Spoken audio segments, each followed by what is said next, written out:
Buenas tardes, sean todos bienvenidos al webinar El caso de Ecooro Mineral C, Colombia, actividad que hace parte del ciclo de charlas gratuitas ofrecidas por la Dirección de Educación Continua de la Universidad de los Andes, en conjunto con diferentes facultades también de la universidad, en esta ocasión en conjunto con la Facultad de Derecho. Con este espacio buscamos ofrecerles nuevas alternativas para que continúen aprendiendo en cualquier momento de su vida. Antes de iniciar, queremos contarles que tendremos un espacio para preguntas y respuestas. Así que los invitamos a enviar sus inquietudes escribiendo en Zoom en el espacio de preguntas y respuestas. Y si nos acompañan por Facebook Live, por favor escríbanos en el espacio de comentarios. Les recordamos que este evento está siendo grabado, por lo tanto, a través de correo electrónico, les enviaremos el enlace para que puedan volver a verlo. Sin más preámbulo, el día de hoy nos acompañan como panelistas de este evento Ana Bejarano Ricaurte, abogada de la Universidad de los Andes, maestría en Derecho de la Universidad de Harvard, actualmente es profesora de Derecho Procedimental de la Universidad de los Andes, litigante y coordinadora pro bono de Bejarano Abogados, una firma especializada en litigio civil, comercial, administrativo y arbitral. Codirectora de El 20, una organización dedicada a la defensa judicial de la libertad de expresión. También nos acompaña Guillermo Otalora Lozano, abogado de la Universidad de los Andes con una maestría de la Universidad de Harvard.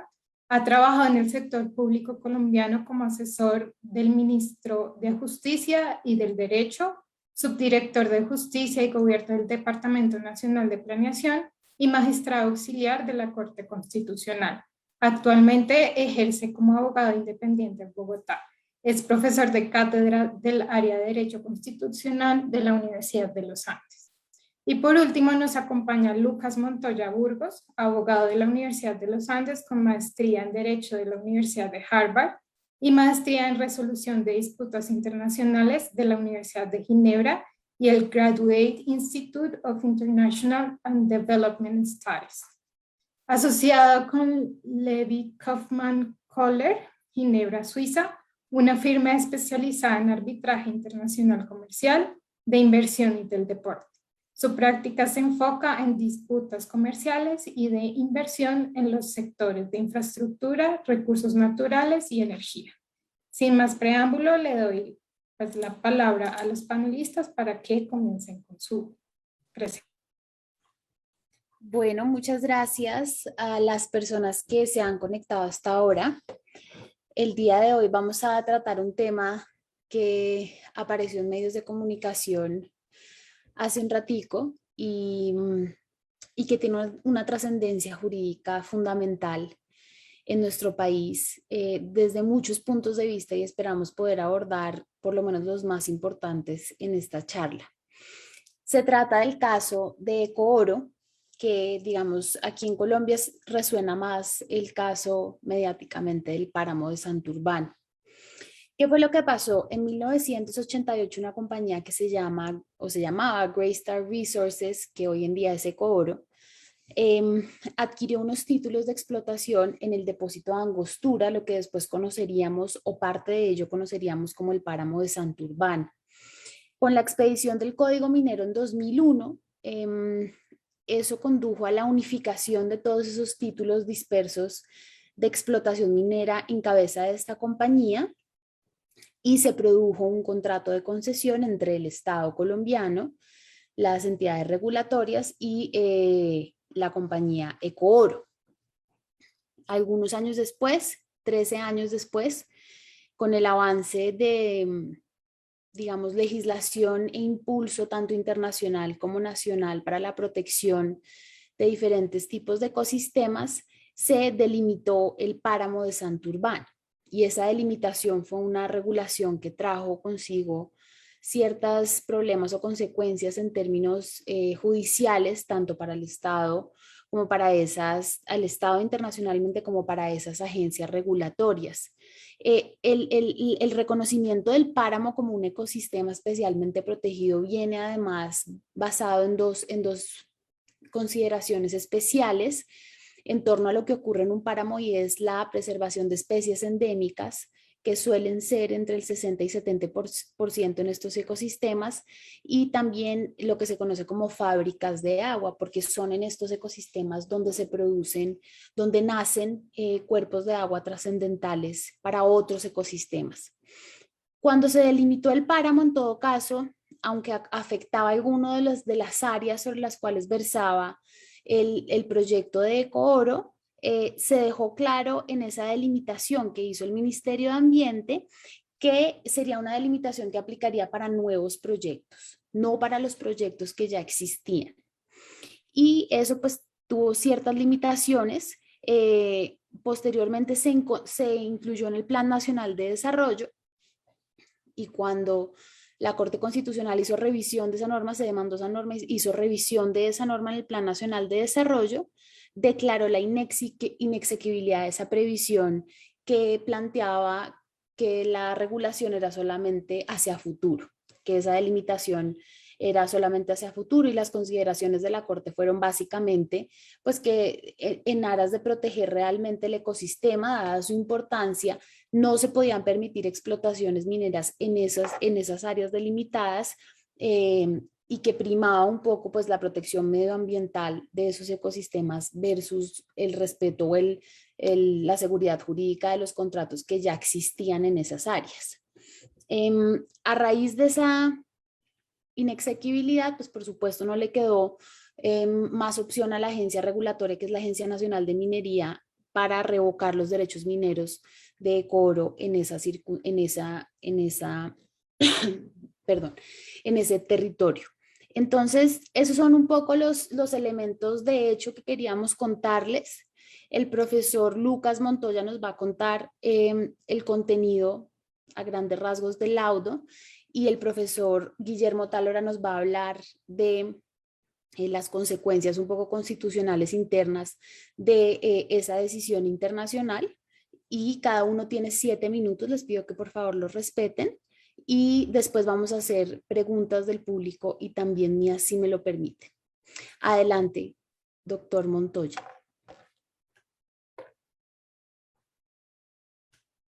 Hay que prender el micrófono, doctor Montoya. Toda la razón. Gracias, doctor Bejarano. Bueno, antes de abordar el contenido del laudo, creo que es importante explicar por qué es importante hablar del caso de Ecooro. Creo que son por lo menos 3 las razones principales. La primera es que de los más de 15 tribunales arbitrales que han sido constituidos hasta el momento para dirimir disputas inversionista-Estado contra Colombia, solo en 7 casos se han emitido decisiones, y de esos 7, solo en 2 se declaró la responsabilidad del Estado colombiano bajo el Tratado de Inversión Aplicable. El primero fue Glencore en agosto del 2019, conforme al Tratado Bilateral de Inversión con Suiza, y recientemente, pues Ecooro, en el 9 de septiembre de 2021, conforme al TLC con Canadá. La segunda razón es que, a pesar de la declaratoria de responsabilidad de Ecooro, el caso aún no concluye. La etapa de cuantificación aún está por surtirse, y como tal el Estado aún no ha sido condenado a pagar daños y perjuicios a Ecooro, siendo esta quizás la principal preocupación de los estados, toda vez que en casos de inversión tienden a ser cuantiosas las reclamaciones, y pues en este caso no es una excepción, en caso de ser favorable para el Estado digamos que en la etapa de cuantificación, ya que Ecooro reclama por 696 millones de dólares.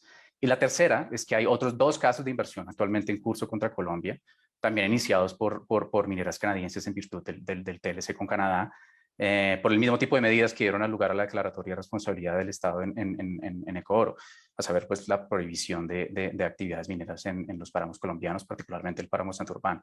Estos 2 casos son Red Eagle Exploration y Galway Gold, y pues no sería sorprendente que la decisión del tribunal en Ecooro de alguna u otra manera influya el resultado en estos 2 casos a futuro. Con esta breve introducción, entonces paso a abordar los 2 estándares de protección que discutió el tribunal, a saber, el estándar de expropiación y el estándar de nivel mínimo de trato. Empiezo con el de expropiación. En términos generales, el estándar de expropiación dispone que ningún Estado parte podrá expropiar o nacionalizar una inversión a través de medidas que tengan efectos equivalentes a la expropiación o una nacionalización, excepto por razones de utilidad pública, de una manera no discriminatoria y mediante indemnización pronta y oportuna o adecuada. Es decir, que la protección que se le otorga al inversionista no es prohibir que el Estado expropie una determinada inversión. Los Estados tienen la potestad de ejercer tomas de propiedad. En cambio, la garantía consiste en que para que dicha toma de propiedad sea legítima y conforme al derecho internacional, debe cumplir con los requisitos pues, antes mencionados. Ahora bien, existen dos tipos de expropiación. El primero es la expropiación directa, donde una inversión es nacionalizada de forma pues, directamente, es decir, que el título o control de la inversión pasa a manos del Estado. Y el segundo tipo de expropiación es la expropiación indirecta, en ocasiones también se le llama expropiación rampante o progresiva, la cual resulta de una medida una serie de medidas del Estado que tienen un efecto equivalente a la expropiación directa, pero sin que medie la transferencia formal del título o del derecho de dominio. Es decir, tradicionalmente se entiende que hay una expropiación indirecta cuando medidas del Estado que no excluyen decisiones judiciales privan sustancialmente la inversión de la inversión de su inversionista o rinden el derecho incorporado en las mismas inútil. En el caso de Coro, solo la expropiación indirecta es relevante. Nunca estaba en disputa que Coro aún posee la concesión 3452. Y a título de referencia, por si los quieren consultar, en el TLC con Canadá, los artículos que regulan la expropiación es el artículo 811 y el anexo 811 del tratado. A este último me referiré más adelante. Entonces, la primera pregunta, ¿cómo aplicó el Tribunal de Coro este estándar de expropiación indirecta? Comenzó por identificar si Coro tenía un derecho bajo derecho colombiano que podía ser objeto de expropiación. Esto se da pues que tras un largo desarrollo jurisprudencial, hoy en día hay una tendencia a considerar que solo derechos otorgados mediante el derecho del Estado anfitrión, en este caso Colombia, pueden ser expropiados. En esta medida, el tribunal observó que conforme al texto de la concesión es la concesión 3452, su objeto, el objeto de esta concesión era que Ecoro realizara un proyecto de explotación económica, pero que la explotación económica estaba sujeta a que Ecoro obtuviera tanto la aprobación de su PTO, es decir, de su plan de trabajos y obras, como una licencia ambiental. Así, entre otras cosas, tras revisar la historia legislativa del Código de Minas, el concepto 2223 que promulgó el Consejo de Estado en diciembre de 2014 sobre las disposiciones del Plan Nacional de Desarrollo 2010-2014 en materia de limitación de páramos y ciertos conceptos y comunicaciones de y entre Minminas y Geominas, el tribunal concluyó que, aunque no había una fuerte expresa en la que podía basarse, el hecho de que Ecoro tuviera un derecho adquirido a explotar el área de la concesión surgía del entendimiento general de que los derechos que una parte adquiere en virtud de una concesión minera son indivisibles. Como tal, el tribunal en pleno determinó que Ecoro tenía un derecho adquirido para explotar la zona de concesión, mientras que una mayoría del tribunal, constituida por la presidenta Blanche y el coárbitro nominado por Ecoro, el señor Ríger Naón, determinó que Ecoro también tenía un derecho adquirido capaz de ser expropiado a explotar el área de la concesión. Ello, pese a que el ejercicio del derecho de explotación estuviera sujeto a la aprobación del PTO y de la obtención de la licencia ambiental. Fue interesante que el tribunal aclaró que, y digo el tribunal porque parece que el coárbitro nominado por el Estado, el señor Sanz, no disintió expresamente sobre este punto, es su opinión disidente. El hecho de que el derecho adquirido de explotación pudiera ser difícil de valorar o incluso pudiera carecer de valor cuando no hay certeza de que Ecoro hubiera obtenido una licencia ambiental, pues no negaba la existencia de un derecho adquirido. O sea, la conclusión del tribunal es cuestionable. Normalmente la existencia de un derecho expropiable debe ser expresamente otorgado por el Estado anfitrión o que por lo menos su existencia sea indubitable, y lo que hizo el tribunal fue pues, deducir la existencia del derecho disputado en el derecho colombiano a partir de un principio de indivisibilidad. En todo caso, el paso siguiente fue ver si las medidas adoptadas por el Estado privaron sustancialmente la inversión de Ecoro. La respuesta del tribunal fue afirmativa, y aunque fue un poco simplista. Lo que dijo el tribunal es que básicamente Colombia no había impugnado testimonios proporcionados por Ecoro de que si bien el páramo solo se superponía en ciertas partes con el área de la concesión, sus derechos mineros se habían básicamente destruido en un 50%.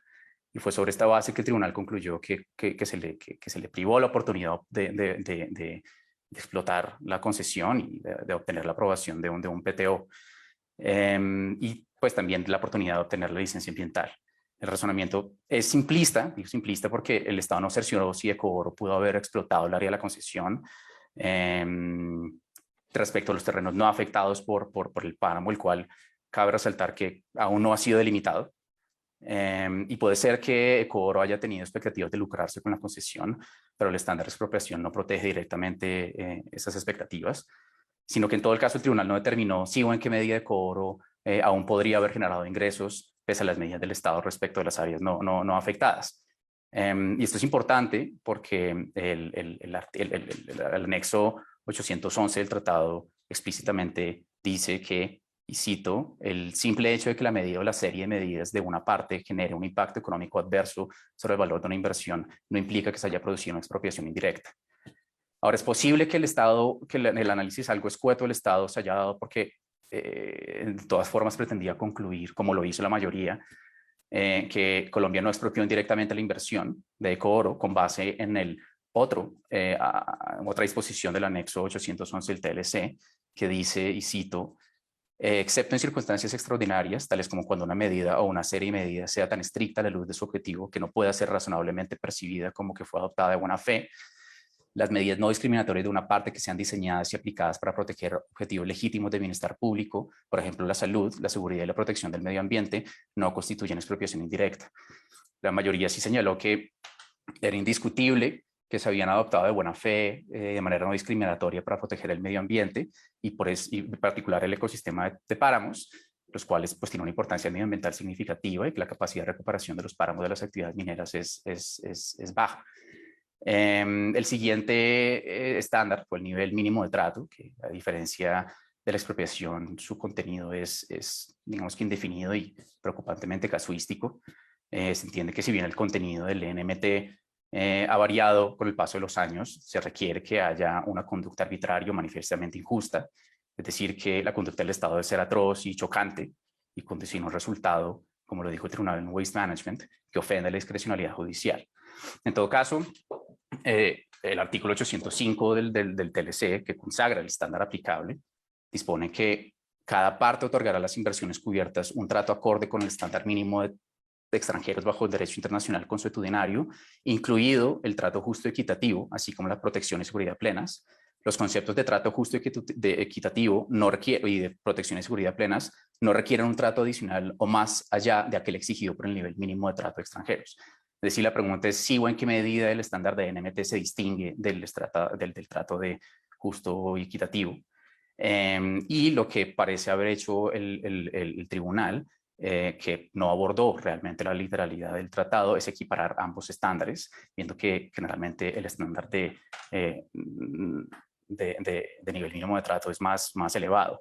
Lo que determinó el tribunal es que conforme al LNMT, Ecooro había tenido unas expectativas legítimas a que podría realizar actividades de explotación en la totalidad de la concesión, en caso de que Colombia decidiera expropiar los derechos adquiridos por Ecooro, se pagaría una indemnización y que Colombia garantizaría un marco comercial previsible que contrasta con la incertidumbre en cuanto a si Ecooro podía o no haber explotado la concesión a raíz precisamente de la falta de delineación clara del páramo de Santurbán. Este razonamiento también es cuestionable por múltiples razones. La primera es que es altamente debatible si las expectativas legítimas, que sí hacen parte del trato justo y equitativo, también son fuentes de obligaciones bajo el derecho internacional consuetudinario. El segundo es que la lógica, bueno, tal vez esa no es tan relevante, pero lo que sí es bastante cuestionable es que, como lo resumió el tribunal en Antares, República Checa, para que se consideren expectativas legítimas, las expectativas del inversionista deben basarse en garantías, 1, dadas por el Estado para fomentar la realización de la inversión, 2, dirigidas específicamente al inversionista, y 3, con un contenido suficientemente específico. El tribunal, sin embargo, se basó principalmente en el otorgamiento de la concesión 3552 en el 2007, momento en el cual, según el tribunal, debía ser evidente que Colombia sabía de la existencia del páramo y de su obligación de protegerlo, cuando en ese entonces en el que aplicó protegerlo en ese entonces y en el apoyo general del gobierno al proyecto. Difícilmente esas expectativas cumplen con los requisitos que se han señalado jurisprudencialmente. Hay muchas otras cuestiones cuestionables de este análisis, y puede ser que el tribunal no haya pretendido determinar la violación del estándar de NMT con base en la mera frustración de las expectativas identificadas. Sin embargo, el tribunal no desarrolló por qué, además de haberse frustrado, dicha frustración fue atroz o chocante u ofensiva a la discrecionalidad judicial. También encontró otro aspecto de violación del NMT, según el cual el hecho de que Colombia no haya delimitado el páramo constituye una negligencia deliberada, y que la negativa de Colombia a conceder una nueva prórroga para la presentación del PTO a Ecooro, mientras que el Estado se daba tiempo para delimitar el páramo, fue manifiestamente injusta. Así, según la mayoría, el enfoque de Colombia fue una vacilación e inacción arbitraria que infligió un dato a Ecooro sin servir ningún propósito legítimo. Ahora, este último análisis sí es propio del NMT, pero pues cabe preguntarse si el hallazgo del tribunal, que en última radica como en la descoordinación entre las entidades mineras y ambientales, pues conoce las dificultades como inherentes que un Estado como Colombia obtiene para coordinar este tipo de procesos. Es decir, si el umbral fijado por el tribunal para determinar que ha habido una conducta arbitraria contraria al NMT es imposible de cumplir, más aún si el tribunal determinó que Colombia no había actuado de mala fe y que las medidas adoptadas por Colombia buscaban razonablemente proteger un bien jurídico complejo, como lo es el medio ambiente. Yo creo, Ana, que este es como un resumen general de las determinaciones del tribunal, y pues supongo que Guillermo puede tomar la palabra si se la da. Muchísimas gracias. Creo que es un fantástico resumen ejecutivo de un laudo de 400 páginas. Entonces, si nuestra audiencia le da pereza leerse el laudo, por favor, véanse este video, porque aquí está resumido todo lo que pasó. Y ahora entonces el profesor Guillermo Otálora va a hacer unas consideraciones sobre la consecuencia de esa decisión en nuestro ordenamiento interno. Adelante, profesor Otálora. Bueno, muchas gracias. Quisiera arrancar por donde terminó Lucas. En esta última parte, en esta segunda pata del cargo relacionado con la violación del estándar mínimo de trato, que incluye el trato justo y equitativo.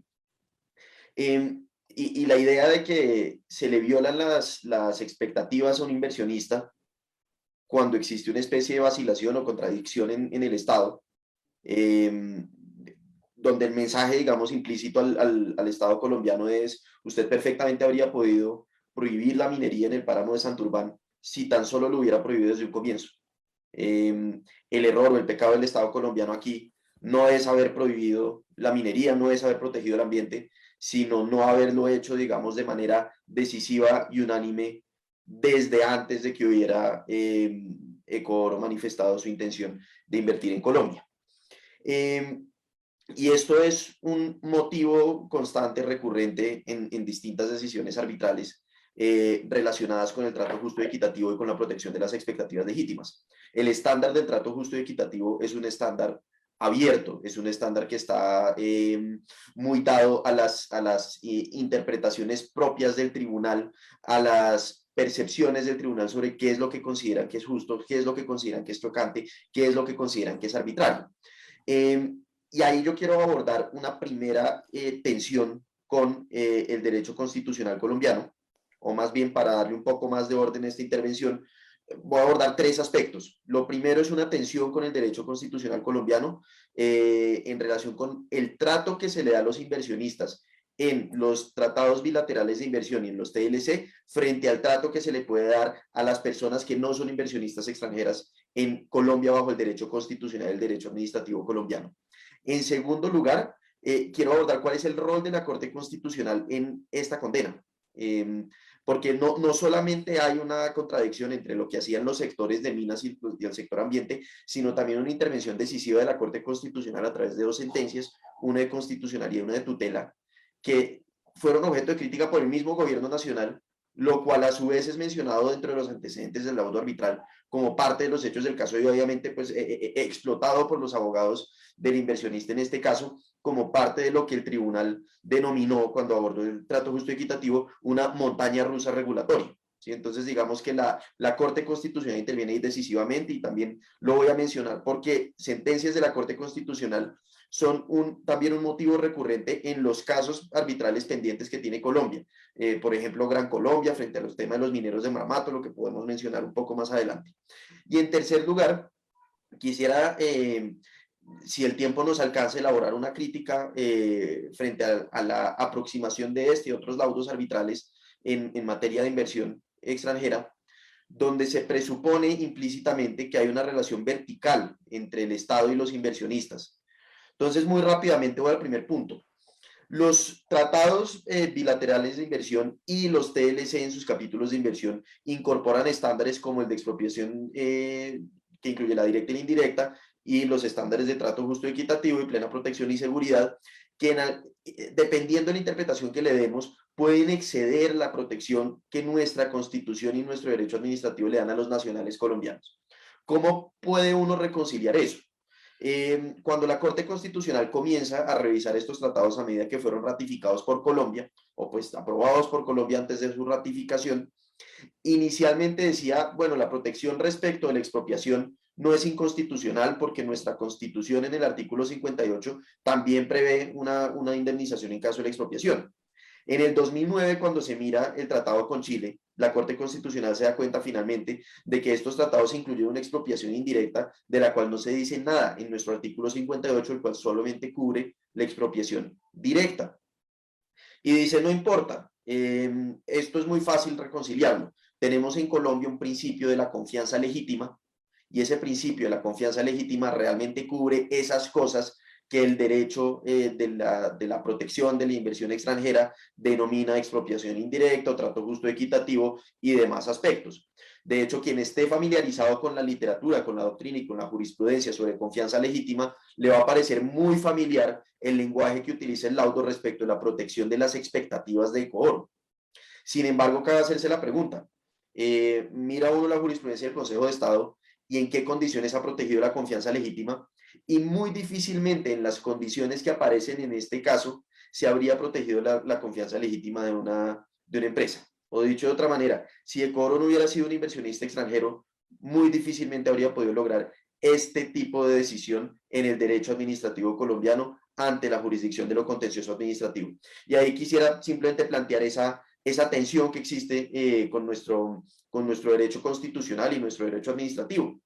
Ahí hay pues varias opciones. Una opción es pues mantener esta disparidad y reconocerla, pero habría que reconocerla entonces y mantenerla también en las siguientes sentencias que hagan control constitucional de los tratados internacionales de protección de la inversión. Un paso que parece haber dado la Corte Constitucional al controlar los tratados de Israel y de Francia, donde le exige al Estado colombiano agregar unas notas interpretativas, unas declaraciones interpretativas a las cláusulas correspondientes que la Corte Constitucional consideró excedían nuestro derecho constitucional y podían dar unas protecciones que podían impedir ejercer unas funciones regulatorias bajo el derecho colombiano. Otra posible solución puede ser entonces expandir las protecciones que nuestro derecho constitucional y nuestro derecho administrativo dan a los particulares en nuestro ordenamiento jurídico, lo que implicaría flexibilizar o fortalecer, digamos, flexibilizar los requisitos para poder alegar, por ejemplo, una violación al principio de confianza legítima, y eso permitiría de alguna manera incorporar por esa vía gran parte de estos estándares que en últimas protegen a los particulares contra la arbitrariedad estatal. El segundo punto que quisiera abordar es este. ¿Cuál es el rol de la Corte Constitucional en esta condena? El Plan Nacional de Desarrollo anterior, el del 2010, es decir, no el anterior, sino el anterior al anterior, incorporó unas excepciones a la prohibición de minería en los páramos que la Corte Constitucional declara inconstitucionales. Esto es criticado por el ministro de Minas de ese entonces como una incursión de la Corte Constitucional en un ámbito que no le corresponde y que la Corte Constitucional está legislando. lo cual por supuesto es una crítica infundada, ya que el control constitucional de las leyes es algo que la Corte Suprema de Justicia viene haciendo desde 1910.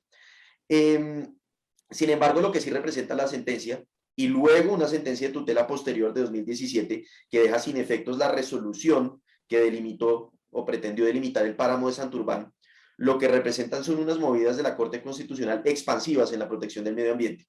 Y ahí viene una segunda tensión, y es cómo se puede reconciliar esta expectativa de los tratados de inversión de una estabilidad completa en el ámbito regulatorio con el constitucionalismo transformador que caracteriza a las constituciones de América Latina.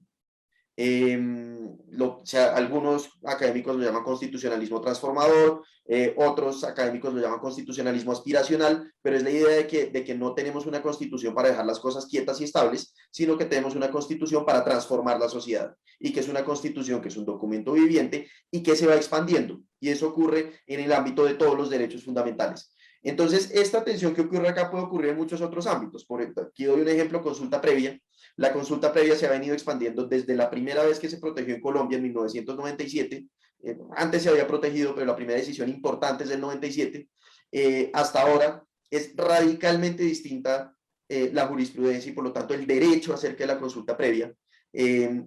Eso puede frustrar de alguna manera las expectativas legítimas de inversionistas, particularmente en el sector extractivo, en minas e hidrocarburos, y eso podría eventualmente causar nuevos litigios arbitrales de inversión. Eso es algo que valdría la pena precaver de parte de Colombia, no necesariamente para luchar en contra de la expansión de estos derechos, pero sí para ver cuáles son los principales focos de riesgo y cómo se pueden mitigar.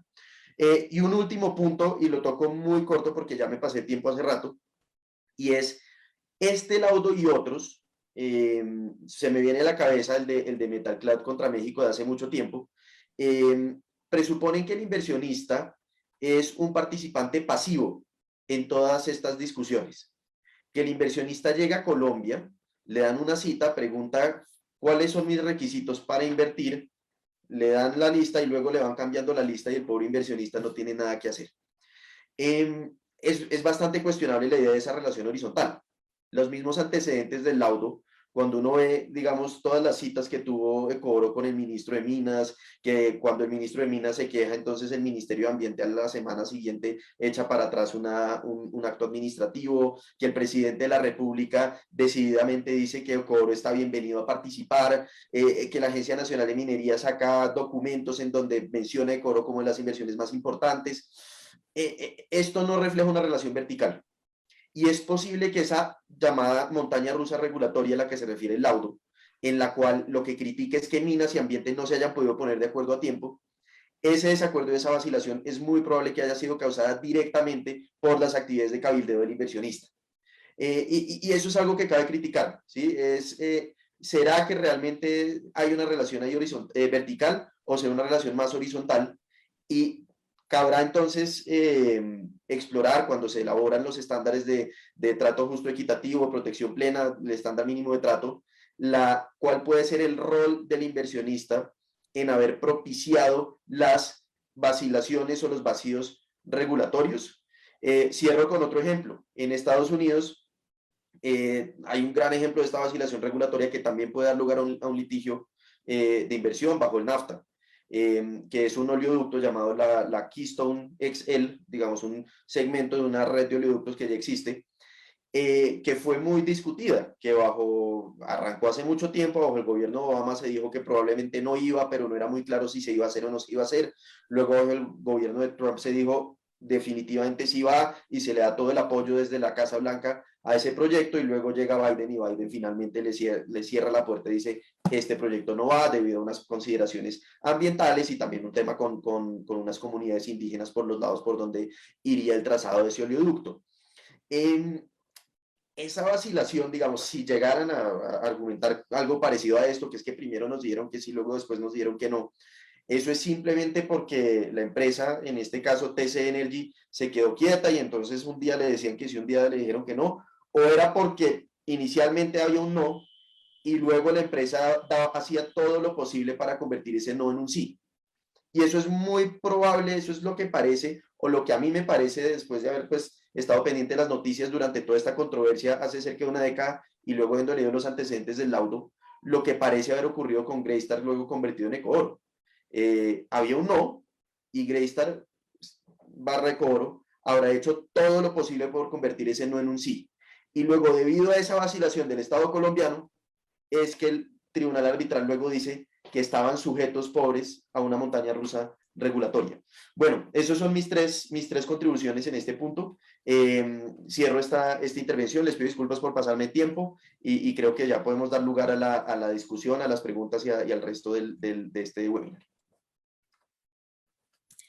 Bueno, fantástico, profesor Otalora, muchas gracias. Sí, me suscitan varias preguntas, tenemos ya una en el foro.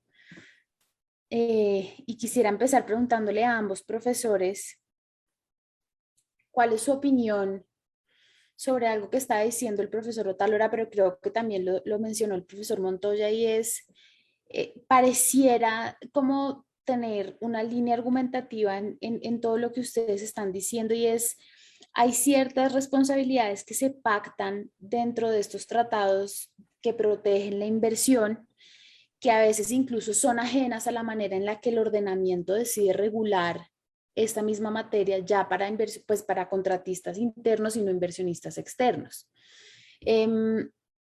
Esa dicotomía o esa diferenciación o esa manera de pactar los tratados, que incluso ya vemos que la Corte Constitucional está empezando un poquito a llamar las orejas del Ejecutivo, jalar las orejas del Ejecutivo y decir, vamos a empezar a controlar esto más, y a qué nos estamos obligando como Estado. Si esa forma de pactar esos tratados y esas obligaciones pueden limitar o terminar reconduciendo causas de transformación política o social de los países en vías de desarrollo, o si al contrario pueden generar digamos, un resultado contrario, porque creo que puede haber ejemplos de ambas cosas. Pero en la medida que el Estado, vía estos tratados de protección a la inversión, se obliga a una estabilidad muy férrea, que es un poco, creo que la acusación más grande que hace el laudo, y es, usted tiene derecho a proteger el medio ambiente, pero debe hacerlo de una manera menos vacilante y generar menos expectativas para las personas que pueden hacer explotaciones que afecten el medio ambiente. En últimas, lo que está diciendo este caso es, usted puede hacer estas transformaciones políticas, económicas, jurídicas, pero no la puede hacer así. Y en la medida que le dice eso, tal vez está diciendo hay que reconducir esa manifestación, esa transformación, por ejemplo, en este caso específico de protección de los páramos. Estamos ante un fenómeno en el cual se está imponiendo, obligando a los países en vías de desarrollo a repensar los cauces de transformación política, social, económica, y no necesariamente tiene que ser algo negativo o positivo, también puede ser un llamado de atención a que se haga mejor, o en algunos casos de que no se haga. No sé si es clara mi pregunta y quién quiere arrancar. Si quieren, bueno, creo que Ana, la otra vez Ana presenta un punto realmente importante, y yo creo que se puede responder de múltiples maneras. Una de ellas es que, en efecto, si bien el derecho internacional de las inversiones siempre establece, por lo menos formalmente, que no pretende cuestionar los objetivos políticos o económicos o sociales de un Estado al momento de implementar una política, efectivamente sí impone limitaciones a cómo se implementan este tipo de decisiones. Ahora, no sé si eso genera necesariamente resultados negativos o positivos, pero el hecho de que esas limitaciones existen a través de los diferentes estándares de protección, yo creo que es incuestionable. Y en esa medida, efectivamente, cada vez más los estados en vía de desarrollo están conscientes de esas posibles limitaciones, están tratando de prever o de darle mayor flexibilidad regulatoria al Estado al momento de implementar sus políticas públicas. De hecho, si ustedes comparan los tratados que se concluían en la segunda mitad de los 90, incluso algunos que fueron suscritos por Colombia con los tratados bilaterales de inversión que tiene Colombia más reciente, o que son más recientes, incluido en parte este capítulo de inversión del TLC con Canadá. Esos tratados son hoy en día muchísimo más complejos de lo que eran antes, y el punto es darle mayor flexibilidad al Estado al momento de implementar sus políticas públicas. Dicho eso, digamos que las decisiones de los tribunales, creería yo, que no han cambiado o no son necesariamente representativas de los textos de esos tratados. Es bastante común que un tribunal de inversión delimite cuál debe ser la manera adecuada o cuándo sí, o interpretar las protecciones del tratado más con base en principios o generales o decisiones tribunales arbitrales, más que enfocarse en las disposiciones específicas y en las posibles excepciones que pueden llegar a tener los tratados aplicables. Y por eso sí creo que es bastante importante que los estados, especialmente los estados en vía de desarrollo, digamos que sean mucho más activos en la delimitación de esos derechos y de esas obligaciones. Por eso, en verdad, como resaltó Guillermo, el trabajo de la Corte Constitucional, particularmente con el Tratado Bilateral de Inversión con Francia, es de recibirse bastante bien, creía yo. Entonces, no sé si eso responde a su pregunta, doctora Bejarano, pero obviamente estoy dispuesto a elaborar más a lo largo de la discusión. Vale, gracias. ¿Qué dice el profesor Otálora? Sí, yo creo que ahí, digamos, además de lo ya mencionado, también este tipo de decisiones son un llamado a las autoridades colombianas a tener un poco más de disciplina en la manera en que se expresan y en la manera en que interactúan en general, ni siquiera solo con los inversionistas, sino en general con el público. Voy a tocar un tema no relacionado, pero sí relacionado. Cuando al señor que entrenó paramilitares en Colombia, Jair Klein, lo logran capturar en Rusia para extraditarlo a Colombia, la Corte Europea de Derechos Humanos impidió su extradición, bajo un principio según el cual una persona no podía ser sacada del espacio jurídico europeo a un país donde sufriría inevitablemente una violación grave de los derechos humanos. Y la Corte Europea dijo que había dos temas en Colombia que le preocupaban. El primero era la situación penitenciaria y carcelaria, pero digamos que realmente lo que le había, digamos, puesto la cereza en el pastel era que el vicepresidente de la República de ese entonces había anunciado que el señor Klein se iba a pudrir en la cárcel. Y la Corte Europea vio que según el Código Penal colombiano, el delito por el cual lo estaban acusando no tenía cadena perpetua, por lo cual no era posible que se pudriera en la cárcel. Entonces, ¿cómo así que el vicepresidente le estaba amenazando con algo que no podía ocurrir de acuerdo con la legislación colombiana, que era una especie de indicio de que iba a sufrir una arbitrariedad? Ahora, ¿por qué menciono esto que no tiene nada que ver con los tratados de inversión?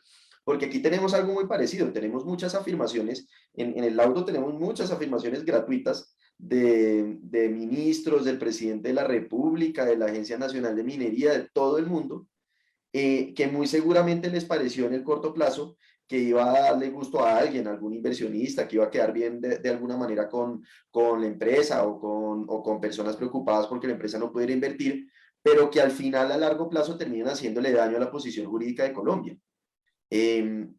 Entonces, un tema importante es que sí, esto exige estabilidad, o si no estabilidad, sí exige que los cambios sean predecibles. Puede haber cambios, pero los cambios tienen que ser predecibles. Si, por ejemplo, en Colombia vamos a hacer una transición energética, tenemos que anunciarla desde ya que vamos a hacer esa transición energética. No podemos hacerla de un día para otro, por ejemplo, ¿sí? Entonces, digamos, sí hace más difícil y sí tenemos que acostumbrarnos a que ya no podemos hacer las cosas de la misma manera como se venían haciendo antes, porque definitivamente las protecciones para los inversionistas extranjeros son mayores y mucho más exigentes que para inversionistas nacionales. Como Una lo dije en cosa la ahí intervención anterior. para interpelar al profesor Otálora, y es, yo estoy de acuerdo con que eso es un poco lo que está pidiendo esta forma de justicia. Y además estoy de acuerdo que en abstracto, es mi opinión, es mejor hacer ese tipo de transformaciones de esa manera. Lo que pasa es que eso también implica que los escenarios en los que se dan esas transformaciones más sopesadas, más pensadas, más anunciadas, más estables, son escenarios de una institucionalidad fuerte, de unas democracias con unas características específicas, digamos, una estructura tripartita del poder muy específica que responde más a unas institucionalidades digamos, lo que podríamos llamar los países desarrollados y no los países en vías de desarrollo.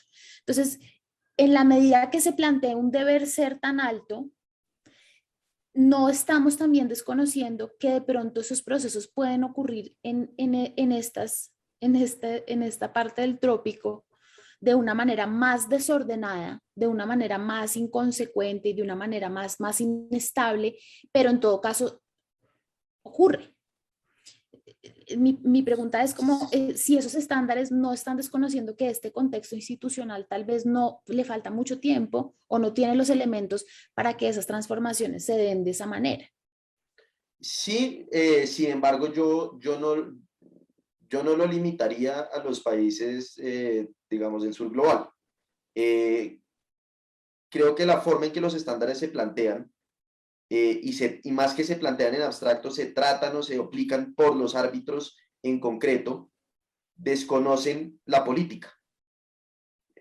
No la política, ni siquiera la política de Latinoamérica o la política del país en vía de desarrollo, sino en general la política.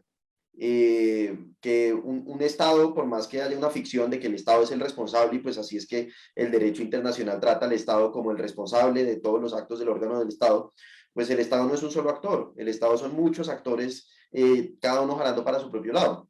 Y esta dinámica que se ve en Colombia, en cualquier gabinete colombiano, de cualquier presidente colombiano, que un ministro de Minas tira para un lado y un ministro de Ambiente tira para el otro, y en ese tire y afloje alguien termina tomando una decisión, pero siempre va a haber un conflicto, siempre va a haber una tensión, es algo que muy seguramente se da en todas partes del mundo.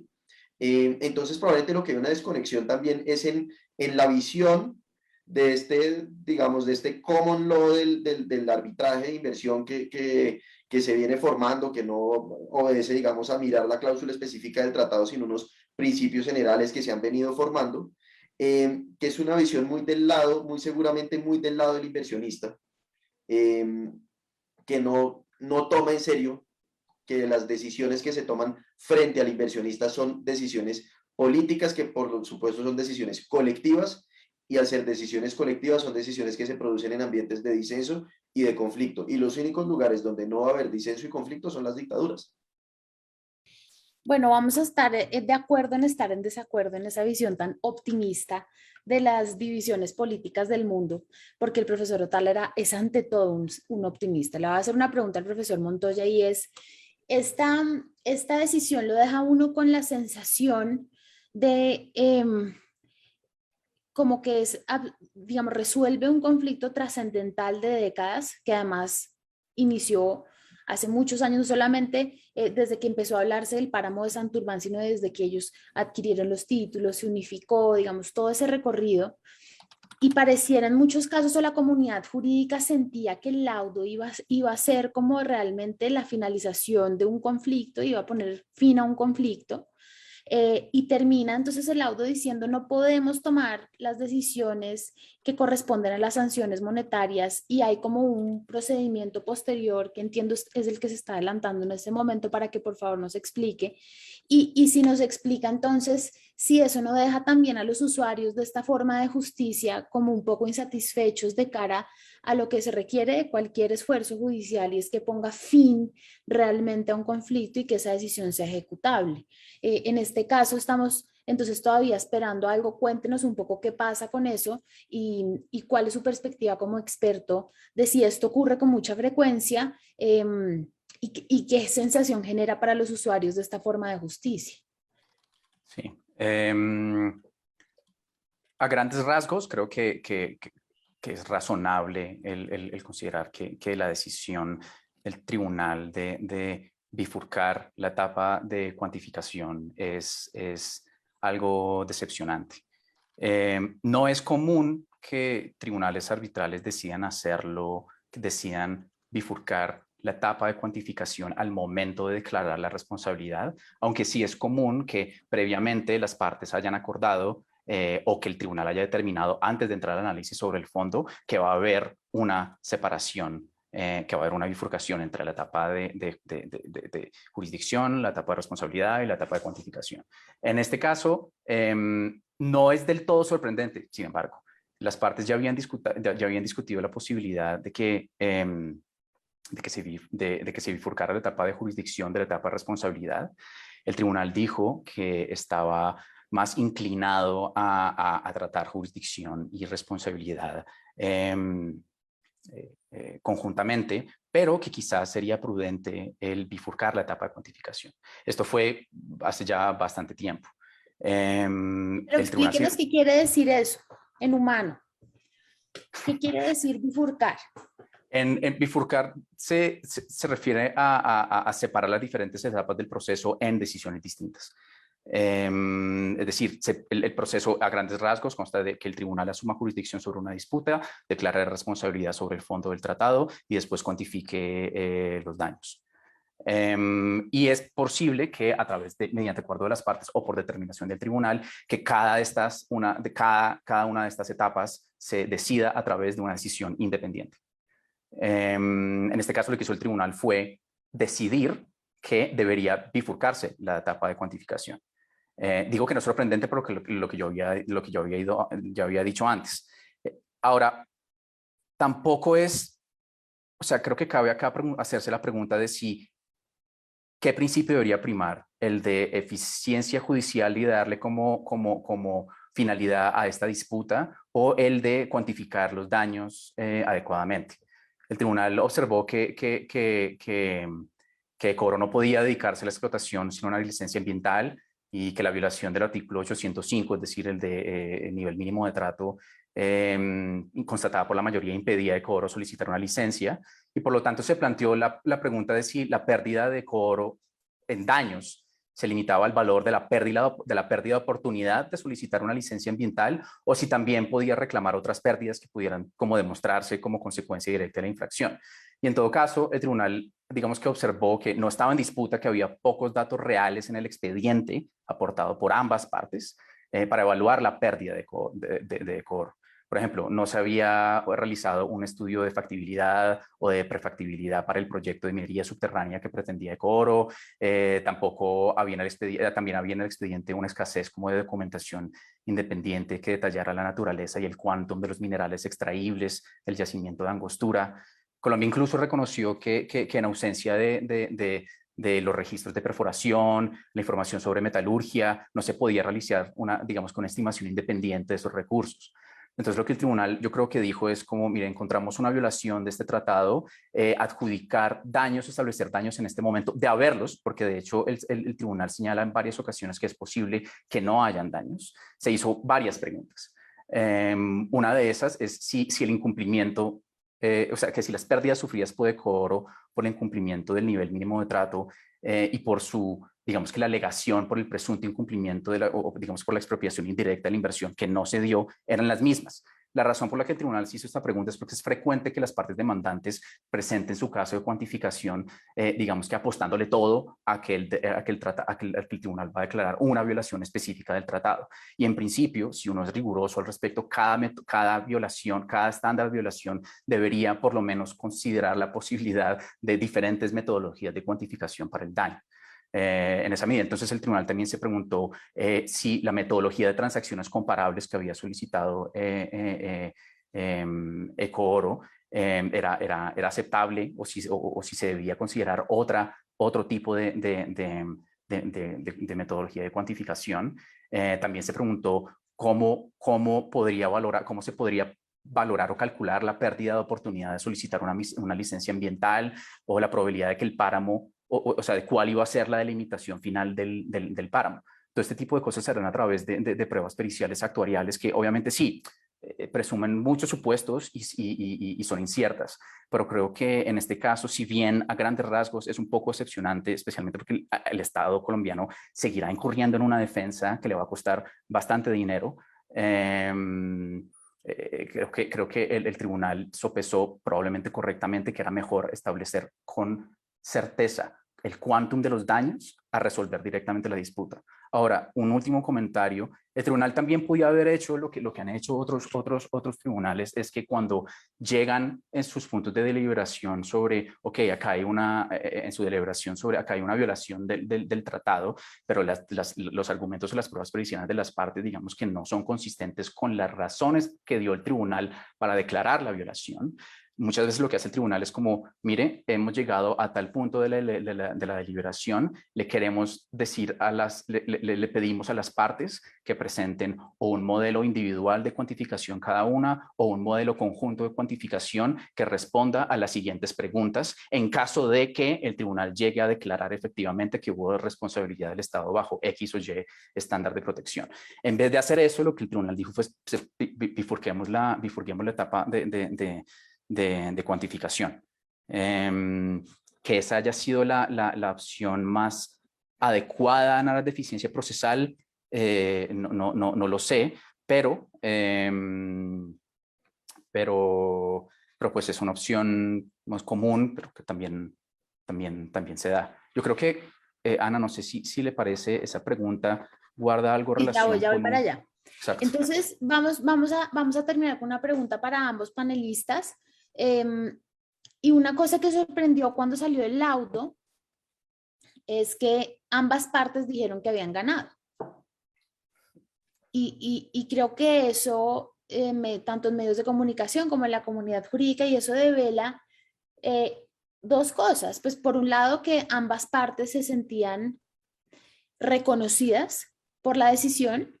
Claro, y además la ausencia de condenas, digamos, monetarias conduce a esa falta de certeza, pero también si uno lo mira realmente a una insatisfacción con el laudo y con lo que va a hacer el laudo. ¿Qué posibilidades hay de que se pueda anular? Que es una de las preguntas que nos hicieron en el foro, que se pueda anular el laudo. ¿Cómo funciona eso? ¿Cuál es el procedimiento? De pronto el profesor Montoya nos puede responder eso. E internamente, ¿qué consecuencias creen que pueda tener para que el profesor Otalora nos ilustre sobre eso? Si usted cree que este tipo de decisiones conduce a que, por ejemplo, el Ministerio de Ambiente o la Corte o los actores internos que están involucrados acá repiensen la forma en la que hacen las cosas, o se siente desde su perspectiva, se siente una cosa ajena que realmente no está interviniendo como fuente de derecho en nuestro ordenamiento. Y con eso terminamos. Vale, yo creo que puedo responder esa pregunta. Tal vez es una salida ahí procesal, pero no es, o sea, es completamente cierta. En breve, este laudo le hemos llevado llamando laudo a algo que bajo el convenio CIADI aún no es un laudo que puede ser objeto de proceso de anulación. ¿Por qué? Precisamente por lo que dijimos, no resolvió no resolvió la disputa en pleno. Por eso es que si ustedes ven el título del laudo, aunque obviamente no es indicativo, pero se llama, es una decisión sobre jurisdicción, responsabilidad y indicaciones sobre cuantificación. Bajo el convenio CIADI nada más se considera que hay un laudo cuando se han resuelto todos los asuntos en disputa. Por ejemplo, primero habrá que cursarse la etapa de cuantificación. El tribunal tendrá que emitir una decisión final que incorpora esta decisión de jurisdicción, responsabilidad en su decisión final sobre quantum, al cual en conjunto se le llamará el laudo. Una vez se emita esa decisión, sí puede surtir un proceso de anulación, perdón, pero pues es muy prematuro decir si sí o si no, en parte porque es posible que los daños sean o mínimos o inexistentes.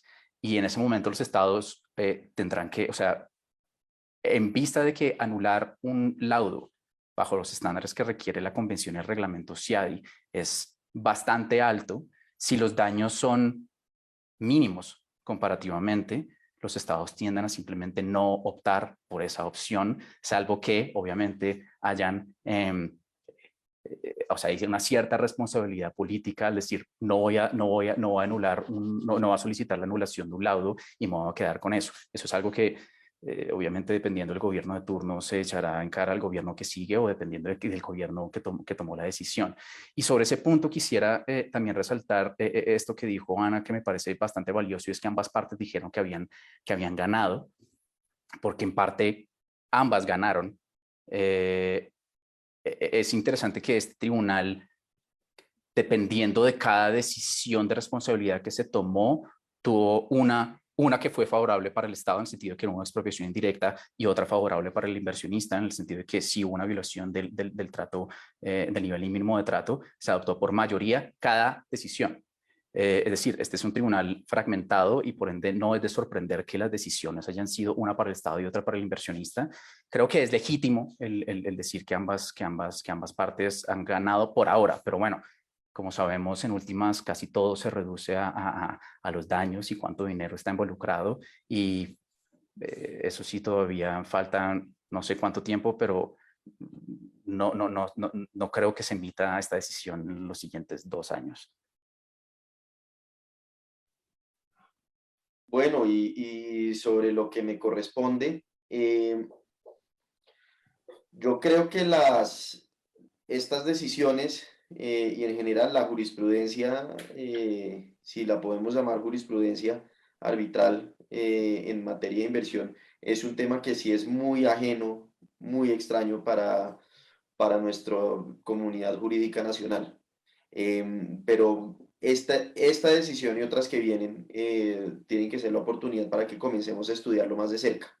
No solamente porque para quienes estén interesados en el arbitraje internacional de inversión y en ejercer en esta área, que también, sino en general también para quienes estén interesados en entender este tipo de conflictos que van a seguir surgiendo, porque estos tratados ya están firmados, la inversión extranjera sigue viniendo y los conflictos son inevitables. Y creo que vale la pena pues hacer la reflexión también sobre si nuestro derecho administrativo debería entonces alinearse un poco más con estos estándares, sobre si debemos hacer una reflexión acerca de cómo entonces proteger más en general al ciudadano, no solamente a inversión extranjero, sino también al inversionista nacional, y no solamente al inversionista nacional, sino en general al ciudadano frente a las arbitrariedades del Estado, de una manera mucho más contundente que lo que tenemos previsto hoy en día con las pues, estructuras que tenemos hoy en nuestro derecho público. Sí, estoy de acuerdo, creo que es una buena conclusión y por más que donde se le mire el laudo, sí tiene un llamado al Estado colombiano a repensar su arbitrariedad, su inestabilidad, que afecta estructuralmente, por supuesto, a inversionistas extranjeros, pero ante toda la ciudadanía. Y es que de esa circunstancia que analiza el laudo podemos ver hasta el trámite más pequeño que se puede hacer ante el Ministerio de Salud. Es casi como una conducta y como una práctica demasiado interiorizada por el Estado como gran ente, el gran leviatán, pero también por quienes lo operan. Y creo que esa es una enseñanza muy importante de este laudo. Les agradecemos muchísimo por haber estado aquí esta noche con nosotros, por las personas que después vean esta grabación. Vamos a estar dictando un curso de educación continuada el 9 de noviembre, ¿cierto? Inicia el curso. Sobre arbitraje de inversión. El arbitraje de inversión es un sine qua non, es un tema fundamental para entender aspectos trascendentales de lo que va a pasar en el futuro en Colombia en diferentes áreas del derecho.